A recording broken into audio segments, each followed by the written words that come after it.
Video like जरूर कर लीजिए और ऐसे वीडियो लगातार फ्री में पाने के लिए चैनल को तुरंत सब्सक्राइब कर लीजिए और बेल आइकन को जरूर टैप कर लीजिए ताकि आगे भी सारे वीडियो आपको मिलते रहे। यूट्यूब में फॉलो करते हैं तो प्लीज ये वाला फ्री टेलीग्राम चैनल जरूर ज्वाइन कर लीजिएगा। सारे नोटिफिकेशन सारे अपडेट यहीं पे आते हैं, ध्यान रखिए।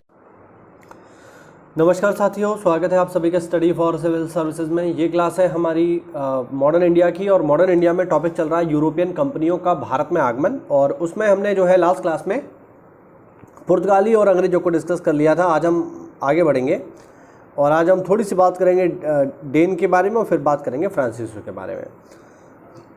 डेनिस के बारे में कुछ खास पॉइंट नहीं है, एक आध दो पॉइंट है बस, तो इनको ज़रा देख लेते हैं। सिंपल से पॉइंट है, देखो ज़रा। अंग्रेजों के बाद डेनिस 1616 में भारत आए। तंजौर के ट्रांकेबोर में इन्होंने अपनी पहली फैक्ट्री लगाई 1620 में। बस यही एक पॉइंट है इसमें जो आप याद रखना। इसके अलावा बाकी इसमें और कोई ऐसा पॉइंट नहीं है जो आप याद रखो। डेन कंपनियाँ, ठीक है। हाँ, डेनमार्क के निवासी इसीलिए डेन है। अगला फैक्ट है इसमें फ्रांसीसियों के बारे में, इसको जरा पढ़ लेते हैं। देखो जरा।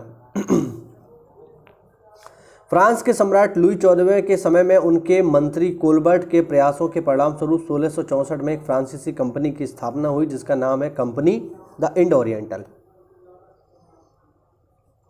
फ्रांसीसी पहले मेडागास्कर द्वीप में पहुंचे परंतु वहां उपनिवेश स्थापित करने में असफल रहे।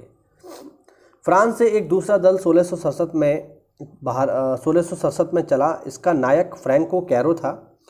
इसके साथ इस्फहान का निवासी मरकारा भी था। भारत में फ्रांसीसियों की पहली फैक्ट्री 1668 में सूरत में स्थापित हुई। मरकारा गोलकुंडा के सुल्तान से एक अधिकार पत्र प्राप्त करके 1669 में मसूलीपट्टनम में दूसरी फ्रांसीसी कोठी स्थापित करने में सफल हुआ। 1672 में फ्रांसीसियों ने मद्रास के निकट सांथोम को ले लिया, लेकिन अगले साल उनके सेनापति दी ला हेग गोलकुंडा के सुल्तान और डचों की सम्मिलित सेना द्वारा पराजित हुआ तथा डचों ने सांथोम देने को उनको बाध्य किया और अंग्रेजों मतलब फ्रांसीसियों के हाथ से ये क्षेत्र चला गया। अंग्रेज समर्थित डचों ने 1693 में फ्रांसीसियों से पांडिचेरी भी ले लिया। 1697 में रिजविक की संधि के द्वारा इसे वापस लौटा दिया गया था। 1706 में मार्टिन यहाँ का गवर्नर रहा। बंगाल के सूबेदार शाइस्ता खान ने 1674 में फ्रांसीसियों को एक जगह दी जहाँ 1690 से लेकर 1692 ईस्वी में उन्होंने चंदनगर की प्रसिद्ध फ्रांसीसी कोठी बनाई। जून 1720 में फ्रांसीसी कंपनी का इंडीज़ को चिर स्थायी कंपनी के रूप में पुनर्निर्माण किया गया इसका। तब 1720 और 1742 के बीच में लिनो तथा ड्यूमा के बुद्धिमत्तापूर्ण शासन में समृद्धि कंपनी के पास लौट आई, फ्रांसीसी कंपनी के पास। अच्छा, एक चीज़ ध्यान रखना, ये जो फ्रांसीसी कंपनी है ये सरकारी है। ईस्ट इंडिया कंपनी सरकारी नहीं है, वो प्राइवेट है। फ्रांसीसियों ने 1721 में मॉरिशस, 1725 में मालाबार समुद्र तट पर स्थित माही तथा 1739 में कारीकल पर कब्जा कर लिया। पांडिचेरी को 1701 ईस्वी में पूर्व की फ्रांसीसियों की सभी बस्तियों का मुख्यालय बनाया गया। पांडिचेरी मुख्यालय बना, ध्यान रखना। तथा फ्रैंको मार्टिन को भारत में फ्रांसीसी मामलों का महानिदेशक बनाया गया। फ्रांसीसी गवर्नर डुप्ले के समय में फ्रांसीसी प्रभुत्व की स्थापना हुई। अब भारत में अंग्रेज भी हैं और फ्रांसीसी भी हैं, तो अक्सर करके क्या होता था, अंग्रेज तथा फ्रांसीसियों के बीच युद्ध चलता रहता था। तो अंग्रेज और फ्रांसीसियों के बीच जो युद्ध हुए हैं उन युद्धों को कहा जाता है साथियों कर्नाटक युद्ध, ध्यान रखना, ठीक है। तो आज हम बात करेंगे कर्नाटक युद्धों की, एक एक करके बात करेंगे। देखिए, पहला तो यही पूछ लेगा कर्नाटक वॉर किस किस के बीच हुए हैं, आप आंसर करोगे अंग्रेज और फ्रांसीसी। और ऐसा नहीं है इंडिया में ही हो रहे हैं, ये भी ध्यान रखना।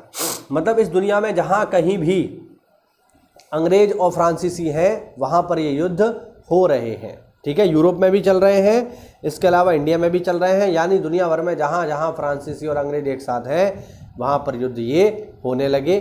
और इन्हीं कर्नाटक युद्ध में आपको बहुत ही फेमस युद्ध देखने को मिलता है जिसे कहते हैं सप्तवर्षीय युद्ध, वो भी मैं आपको आगे बताऊंगा। चलिए क्या करके देखते हैं।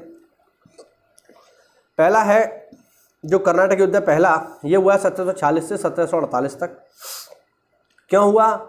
ऑस्ट्रिया के उत्तराधिकार युद्ध के वजह से ये युद्ध शुरू हुआ, यानी इसकी स्टार्टिंग देखिए कहाँ से हो रही है, यूरोप से, और होगा कहाँ, इंडिया में। चूंकि यूरोप में फ्रांस और ब्रिटेन एक दूसरे के विरोधी थे, अतः भारत में भी इस विरोध का असर पड़ा, जिसके परिणाम स्वरूप अंग्रेजों तथा फ्रांसीसियों की सेना के बीच 1746 में युद्ध प्रारंभ हो गया। युद्ध की पहल अंग्रेजों की तरफ से हुई। कर्नाटक का प्रथम युद्ध सैन टोमे के युद्ध 1748 के लिए स्मरणीय है। यह युद्ध फ्रांसीसी सेना तथा कर्नाटक के नवाब अवरुद्दीन के मध्य लड़ा गया। झगड़ा फ्रांसीसियों द्वारा मद्रास की विजय पर हुआ, जिसके परिणाम फ्रांसीसियों के पक्ष में रहे। या पहला कर्नाटक युद्ध फ्रांसीसी जीते, क्योंकि कैप्टन पैराडाइज के नेतृत्व में फ्रांसीसी सेना ने महफूज खां के नेतृत्व में लड़ रही भारतीय सेना को अदमार नदी के निकट सैन टोमे नामक स्थान पर पराजित कर दिया। यानी पहला कर्नाटक युद्ध फ्रांसीसी जीते। चलिए आगे बढ़ते हैं। ऑस्ट्रिया का उत्तराधिकार का युद्ध जो 1740 में प्रारंभ हुआ था और अप्रत्यक्ष रूप से कर्नाटक युद्ध के लिए भी उत्तरदायी था, यूरोप में 1748 में एक्स ला शापेल की संधि द्वारा समाप्त हो गया। इस संधि के तहत प्रथम कर्नाटक युद्ध भी समाप्त हो गया। ठीक है, और संधि की शर्तों के अनुसार फ्रांसीसियों ने मद्रास अंग्रेजों को वापस कर दिया। तो बेसिकली 2-3 पॉइंट इसमें याद रखना है। कौन कौन से? पहला कर्नाटक युद्ध कब हुआ? 1740 1748। कारण ऑस्ट्रिया के उत्तराधिकार का युद्ध। कौन जीता? फ्रांसीसी सेना जीती। अंत किस संधि से हुआ है? एक्स ला शापेल की संधि। ध्यान रखना, ये 3 पॉइंट आपको इसमें याद रखने हैं। चलिए, इस छोटी सी क्लास में इतना ही। अगले हम बात करेंगे दूसरे कर्नाटक युद्ध और तीसरे कर्नाटक युद्ध की। मिलते हैं अगली क्लास में, तब तक के लिए जय हिंद, जय भारत, वंदे मातरम।